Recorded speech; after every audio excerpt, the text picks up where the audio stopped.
பெயர்களை வெளியிட முடியாது. ஜனாதிபதி செயலகத்தின் அதிரடி அறிவிப்பு. செம்மணியில் தோண்டுமிடமெல்லாம் குவிந்து கிடக்கும் எலும்புக்கூடுகள். அரசாங்கத்தையே விசாரணைக்கு உட்படுத்த வேண்டும். ஜனாதிபதியின் அதிரடி அறிவிப்பு. இனிய பாரதியின் சாரதியாக செயற்பட்டவர் கல்முனையில் அதிரடி கைது. வடக்கு கடத்தொழிலாளர்கள் பிரச்சினையில் இலங்கை இந்திய கடத்தொழிலாளர் பிரச்சினைக்கு நிரந்தர தீர்வு வேண்டும். இலங்கையில் டிஜிட்டல் சேவைகளுக்கும் வரி விதிப்பு. வாழ்க்கையில் செய்த மிகப்பெரிய தவறு மனம் திறக்கும் சனத் ஜெயசூரிய. காவல்துறையால் கொல்லப்பட்ட அஜித்குமார் போராட்டத்தில் குதிக்கும் தாவேகா கட்சி.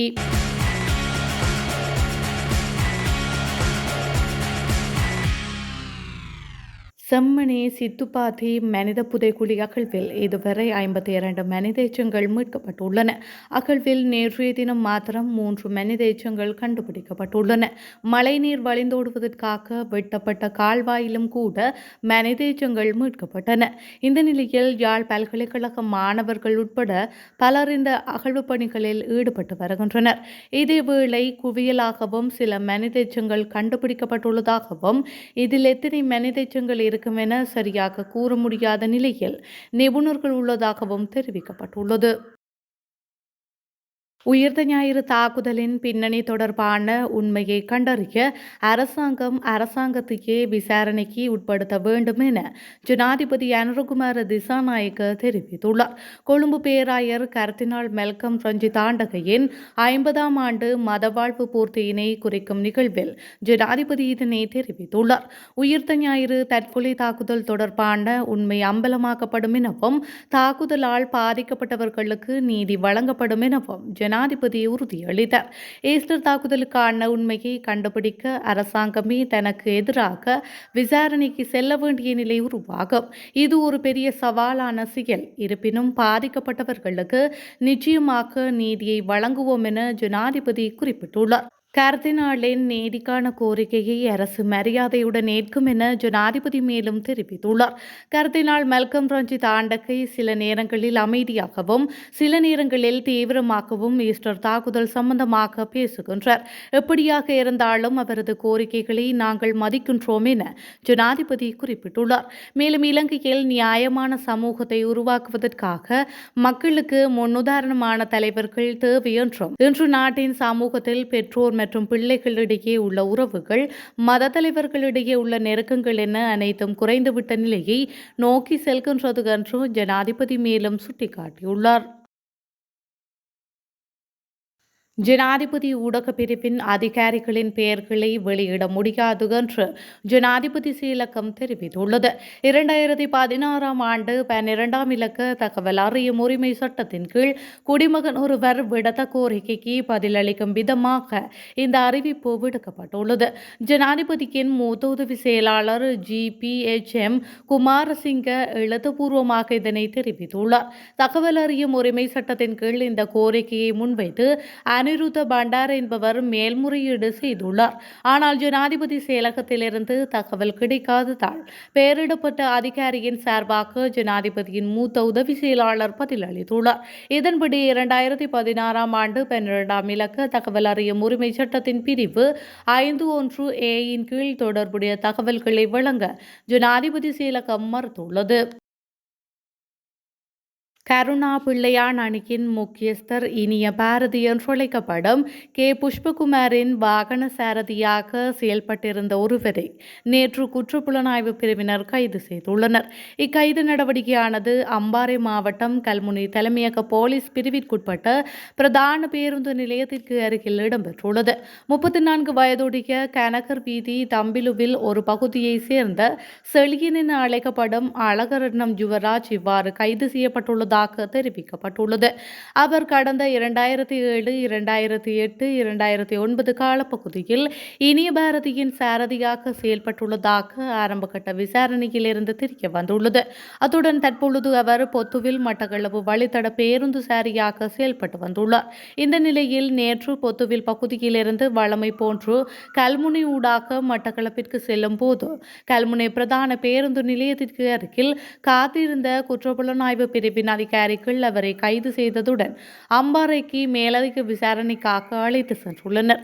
கிழக்கு மாகாண சபை முன்னாள் உறுப்பினரும் யுத்த காலத்தில் கருணா அணியின் அம்பாறை மற்றும் திருக்கோவில் பகுதிக்கு பொறுப்பாக இருந்தவருமான கே. புஷ்பகுமார் எனும் இனிய பாரதி கடந்த ஞாயிற்றுக்கிழமை அதிகாலை குற்றப்புலனாய்வு பிரிவினரால் கைது செய்யப்பட்டு விசாரணை வலயத்திற்குள் கொண்டு செல்லப்பட்டார்.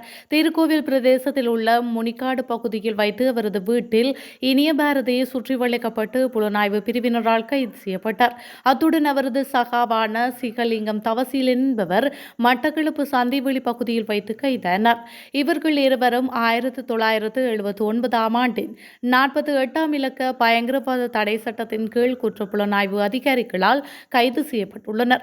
இந்த கைதானது பயங்கரவாத தடை சட்டத்தின் கீழ் முன்னெடுக்கப்பட்டு கடந்த 3 மாதங்களாக விசாரணை செய்யப்படும் முன்னாள் ராஜாங்க அமைச்சரும் தமிழ் மக்கள் விடுதலை புலிகள் கட்சியின் தலைவருமான சிவனேசத்துறை சந்திரகாந்தனால் வழங்கப்பட்ட தகவல்களுக்கு அமைவாக மேற்கொள்ளப்பட்டுள்ளமை குறிப்பிடத்தக்கது.